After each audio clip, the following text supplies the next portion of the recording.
아멘. 성가대 찬양 감사합니다. 오늘은 성령 강림후 5째 주일입니다. 나이들의 신앙이라는 제목으로 말씀 함께 나누겠습니다. 먼저 제가 어느 책의 한 소절을 여러분과 함께 나누면서 말씀을 시작하고자 합니다. 사람은 늙어가는 성인을 거쳐 진짜 완전히 늙은 노인이 된다. 세상에 세월 이기는 장사는 없다. 몸은 인간의 마음을 보란듯이 배신한다. 주름은 자글자글하고 살가죽은 축축 처지고 눈가와 볼은 푹 꺼진다. 관절 마디마디와 팔다리의 힘은 술술 빠져나가 돌아오지 않는다. 손발은 느려 터지고 균형감도 없어 뒷동거리기 일수다. 한때 당연하게 여겼던 체력이며 유연성 같은 것들은 당장 증명해 보일 수도 없는 소시적 자화자찬이 되어버렸다. 미국의 노인의학 전문의인 루이스 에런스가 쓴 나이듦에 관하여라는 책의 한 대목입니다. 여러분 아신 것처럼 엊그제 만나이 통일법에 따라서 우리 나이가 한두 살씩 어려졌습니다. 외신들은 한국인들의 나이가 어려진 것이 굉장히 흥미로운 듯 기사를 연거푸 쏟아냈습니다. 영국의 가디언지에서는 한국은 시간을 되돌려 사람들을 더 젊게 만들었습니다라는 제목의 기사를 달았습니다. 뉴욕타임즈도 한국인들은 하룻밤 사이에 젊어졌습니다 라는 제목을 달아 기사를 냈습니다. 아마 젊은 청년 세대는 잘 모르겠지만 30대 이후 한국인들은 한두 살 어려진 것에 대해서 굉장히 기뻐하는 눈치입니다. 특히 40대였던 분들이 30대로 또 50대가 40대로 이렇게 앞자리 수가 바뀌어지는 그 케이스는 굉장히 이 나이 전환된 것이 반갑게 여기리라 생각이 듭니다. 나이가 든 것은 그런데 한편으로 굉장히 어떤 부정적인 의미를 담고 있지 않나 생각이 듭니다. 특히 많은 이들은 자신이 늙는다는 것을 받아들이지 못하고 있어서도 안 된다라는 생각이 강하게 나타나고 있습니다. 앞서 말씀드린 나이듦에 관하여라는 책에서 말씀드린 것처럼 나이듦이라는 것은 외모적으로 매력적이지 못한 것으로 받아들여지게 됩니다. 깊게 패인 주름과 꺼진 볼이 이를 말해주고 있습니다. 여기에 신체적으로도 이제 쌩쌩한 그 시절이 더 이상 아니게 됩니다. 몸은 점차 아파오게 되고 또 병원 가는 빈도도 훨씬 더 잦아집니다. 마음도 위축됩니다. 그런데 나이듦이나 노년이라는 현상은 개인적 차원에서만 이렇게 부정되는 것만이 아니라 사회적이고 또 집단적인 차원에서도 이 나이듦에 대해서 거부하는 경향이 있습니다. 우리나라 고령화만큼이나 심각한 것은 집단적인 노인 혐오 현상이지 않을까 봅니다. 일부 젊은 세대는 노년이라는 것을 어떤 오랜 경험과 지혜를 경청하기보다는 오히려 거추장스럽고 귀찮은 존재로 간주하는 경향이 있습니다. 이 자리에서는 말씀드리기 불편할 정도로 노인에 대해서 혐오하는 그런 언어들이 우리 주변에 범람하고 있습니다. 이러한 차별적인 언어는 나이 듦과 노년을 사회에서 굉장히 배제하고 소외시키는 경우가 나타나는 것이죠. 이는 단순히 나이 든 계층만을 폄하하는 것은 아닙니다. 더 근본적인 것은 우리가 나이듦이라는 현상을 어떻게 정의하고 해석하는지를 잘 드러내주고 있습니다. 나이듦을 거부하고 배타시한다라는 일은 비단 오늘만의 한국 사회만은 일은 아니리라 보여집니다. 인류 사회에서 나이듦은 굉장히 오랫동안 굉장히 부정적인 것으로 인식되어 왔습니다. 지혜자들은 나이듦은 이렇게 표현하곤 했습니다. 기원전 6세기 그리스의 시인 밈네르노스라는 사람이 있는데 이분은 노년을 이렇게 표현합니다. 젊은 시절 때 누리던 젊음의 상실이다 라고 표현합니다. 그러니까 젊은 시절 자신이 누렸던 그 청춘의 삶을 상실하는 것이 바로 노년이다 라고 보는 것이죠. 우리가 잘 아는 아리스토텔레스의 수사학에서도 이 노인을 이렇게 표현하고 있습니다. 노인은 속임을 당하고 매사에 자신감이 없고 활력이 부족하다 이렇게 기록하고 있습니다. 이렇게 볼 때 나이듦과 노년이라는 것은 좋은 것으로부터 상실하는 것, 그리고 삶을 무기력하게 사는 것, 이런 비극과 동의어가 되어 버렸습니다. 그렇다면 이 나이 듦이라는 것이 정말 비극적인 것일까요, 여러분? 노년에는 행복할 수 없고 기쁨도 없고 삶에 대한 의지나 무기력만 존재하는 것일까요? 그리고 세월에 못 이겨 어쩔 수밖에 없이 살 수밖에 없는 그런 수동적인 삶이 노년일까요? 오늘 아침 우리가 묵상한 두 성서 본문 가운데 시편 기자는 이렇게 분명하게 말하고 있습니다. 우리의 나이듦, 늙음에 대해서 굉장히 희망적이다라는 것이죠. 특별히 시편 기자는 92편 14절에서 이렇게 선언하고 있습니다. 우리가 늙어서도 여전히 열매를 맺으며 진액이 넘치고 항상 푸를 것이다 라는 구절입니다. 늙으면 우리가 모든 것을 상실하고 쇠퇴하는 것이 아니라 여전히 결실을 맺고 푸르고 혈기왕성한 나무와 같음을 굉장히 비유적으로 풀어내고 있습니다. 과연 이러한 것이 시편이 말하는 것이 정말 가능한 일일까요? 이 시간 여러분과 함께 사회에서 부정적으로 정의된 이 나이듦이라는 개념을 성서적인 관점에서 다시 한번 정의해 보고자 합니다. 나이듦이라는 것을 상실이나 죽음이나 무기력과 동의어로 규정한 것이 아니라 시편 기자가 말하는 것처럼 여전히 열매를 맺고 진액이 넘치고 또 항상 푸르른 것으로 새롭게 바라보자라는 것입니다. 시편에서 말하는 나이듦의 긍정적인 표상으로 출애굽기에 등장하는 모세를 떠올려 볼 수가 있겠습니다. 단순히 그가 장수해서가 아닙니다. 사실 연수로만 따지자면 모세가 120살까지 살았는데 더 오래 산 인물도 성경에는 많이 등장하고 있습니다. 대표적으로 무드셀라라는 사람이 그렇습니다. 그는 무려 969년까지 살았습니다. 아마 여기에 대해서 많은 신학적인 논쟁이 있긴 한데 아무튼 이 장수한 사람으로 우리가 대표할 수 있는 성서적 인물입니다. 현대 의학으로는 사실 설명할 수 없는 그런 분이라고 볼 수가 있습니다. 하지만 이러한 생존 숫자가 중요한 것이 아닙니다. 오늘 우리가 나이듦에 대해서 이야기하는 것은 또 얻고자 하는 의미는 무병장수나 늙지 않는 영원한 삶을 동경해서가 아닙니다. 중요한 것은 우리가 나이듦에 따라서 개인과 사이에서 규정한 어떤 늙음의 문제, 또 삶의 의미 없음과 무기력이라는 어떤 영적인 차원의 문제를 어떻게 변화시켜 나갈 것인가, 여기에 있습니다. 그래서 이 나이듦의 문제를 우리가 어떻게 규정하고 정의 내리고 있느냐, 이런 인식의 차원이 굉장히 중요하다는 것이죠. 그래서 나이듦을 부정하거나 거부하려는 우리의 태도는 우리의 더욱 이 늙어감을 부정적으로 인식하게 하고 또 그렇게 실천하게 만듭니다. 그래서 이에 대한 전환이 필요하다라는 것이죠. 행복의 삶을 추구하면서 누군가에게 종속되지 않고 온전한 주체성을 지니면서 살아가는 것, 이 문제가 우리 신앙에 해결해야 할 그 과제라고 볼 수가 있겠습니다. 그래서 오늘 성서 본문으로 돌아오면 이 모세가 죽음 직전에 그의 나이듦의 상태를 표현하는 대목이 있습니다. 오늘 읽지 않았지만 신명기 34장 7절에 이렇게 기록되어 있습니다. 모세가 죽을 때 나이 120세였으니 그의 눈이 흐리지 아니하였고 기력이 쇠하지 아니하였더라.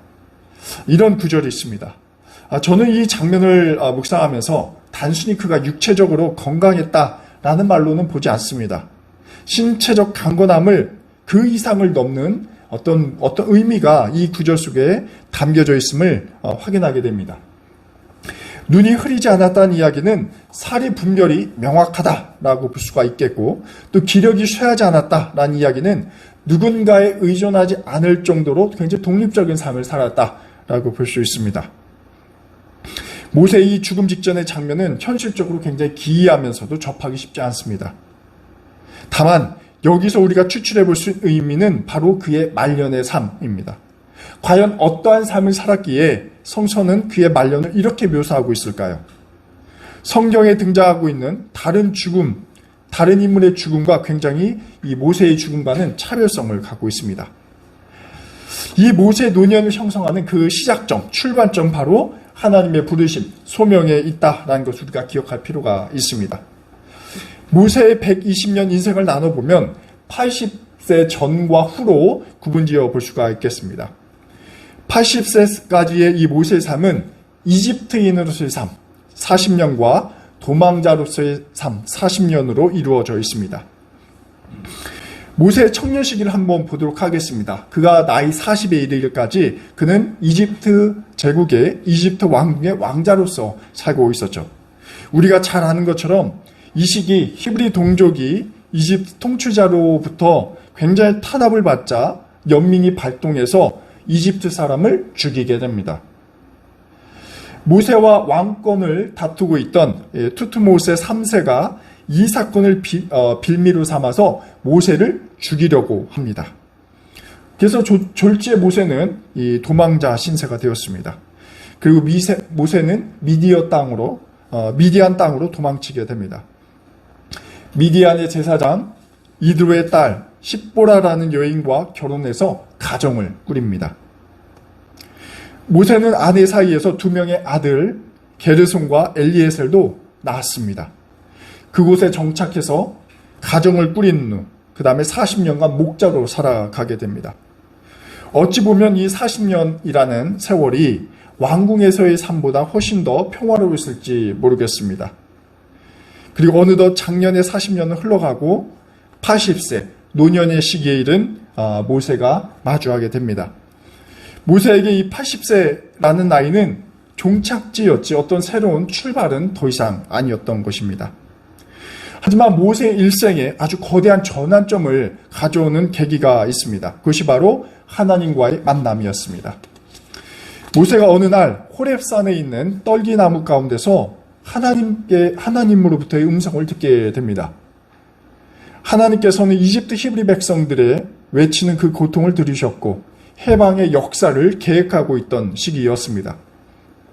그 역사는 바로 모세를 통해서 이루어질 것이었습니다. 누군가에게 하나님과의 만남은 소명일 수 있고 희망일 수 있습니다. 하지만 이 모세는 달랐습니다. 모세에게 있어서 하나님과의 만남은 지극히 부담스러운 것이었습니다. 할 수만 있으면 회피해야 할 그런 것이었습니다. 기력이 세진 이 80세의 나이로 또 말 또한 어두랬던 이 모세에게 히브리 백성은 고사하고 이집트 왕을 설득한 그 자신도 없었습니다. 자신의 능력을 넘어서는 일을 하나님께서는 모세에게 주문한 것입니다. 적어도 모세에게는 하나님을 만나지 말았었으면 좋았을지 모르겠습니다. 하지만 이 모세의 80세 이후의 말년은 그가 생각했던 것과 전혀 다르게 전개가 되죠. 오늘 말씀 7장 1절에서 히브리 민족 해방자로서의 역할을 마다하는 모세에게 하나님께서 이런 새로운 소명을 불어넣어 주십니다. 모세는 어떻습니까? 스스로 늙었다, 무능하다 이렇게 말하고 했지만 하나님께서는 그를 하나님처럼 되게 하겠다 말씀하십니다. 여러분, 여기서 하나님처럼 되게 하겠다라는 말은 무엇을 의미할까요? 그러니까 마치 하나님처럼 어떤 전지전능하고 또 우월한 존재가 된다라는 것일까요? 여기서는 이 하나님처럼 되겠다 하는 말은 모세가 바로나 이집트의 어떤 통치자를 만날 때 신과 같이 두려운 존재가 되겠다라는 것입니다. 하나님의 어떤 신적인 권한과 능력이 모세에게 위임되는 것을 말하는 것이죠. 우리는 이 대목에서 모세에게 부여한 어떤 새로운 사명에 대해서 볼 수가 있습니다. 하지만 오늘 설교의 주제에서 볼 때, 주제의 제목에서 볼 때 중요한 것은 모세가 자신의 나이 듦에 대해서 어떻게 인식하고 있는가를 그 변화점을 주목해 볼 수가 있습니다. 당시 고대 히브리 사회에서도 이 나이 듦에 대해서 굉장히 부정적으로 인식을 했습니다. 가령 유대 사사이자 예언자이기도 했던 사무엘의 경우를 보면 그렇습니다. 사무엘도 나이 70세에 이르렀을 때 자기 아들에게 이스라엘 사사직을 이양할 준비를 하게 되죠. 어쩌면 이스라엘 지도자로서 영원할 것만 같았던 사무엘도 결국 늙은이가 되고 맙니다. 이제 포기하고 내려놓아야 했습니다. 이는 비단 사무엘 자신만의 생각은 아니었습니다. 사무엘상을 보면 이스라엘 백성의 그 모든 장로들이 모여서 사무엘에게 당신은 이제 늙었으니 후임을 세워달라 이렇게 요청하는 장면이 등장하고 있습니다. 한마디로 늙은 당신 더 이상 필요가 없다, 불필요하다라는 이야기입니다. 이런 측면에서 볼 때 히브리 어떤 전통에 있어서도 나이 들면 상실이고 포기라는 인식이 당연하게 이치로 받아들여지게 됩니다. 하지만 모세는 달랐습니다. 말년의 때인 80세에 하나님께서 그에게 찾아왔습니다. 그것도 히브리 백성을 이집트에서 탈출하라고 말입니다. 신과 같은 존재가 되겠다 이렇게 말합니다. 이집트 왕 바로 앞에서 기적과 이적을 보여주겠다라는 것입니다. 오늘 본문 7절은 바로 이때가 모세의 나이가 80이고 또 아론의 나이가 83살이라 이렇게 명확하게 기록하고 있습니다. 이후 역사는 어떻습니까? 우리가 성경을 통해서 잘 알 수 있듯이 히브리인들의 그 장관 이집트 탈출의 역사가 시작하고 이 역사에 노년 모세의 최고 인생의 절정기가 펼쳐지게 되는 것이죠. 모세는 그 어떤 시기보다 이 노년의 때 가장 역동적이고 생동감 있게 살아간 인물로 평가할 수가 있겠습니다. 하나님께서는 바로 그러한 길로 안내를 해 주셨습니다. 이 길이 늘 행복하다고 그렇게 할 수는 없을 것입니다. 오히려 모세에게는 이집트 왕정으로부터 무수히 수많은 도전을 받아야 했고 또 죽음의 위기도 있었습니다. 또 히브리 백성들의 원망도 들어야 했습니다. 어쩌면 그 누구보다도 이 노년의 시기에 자포자기하고 싶은 마음이 가득 찼을 것입니다.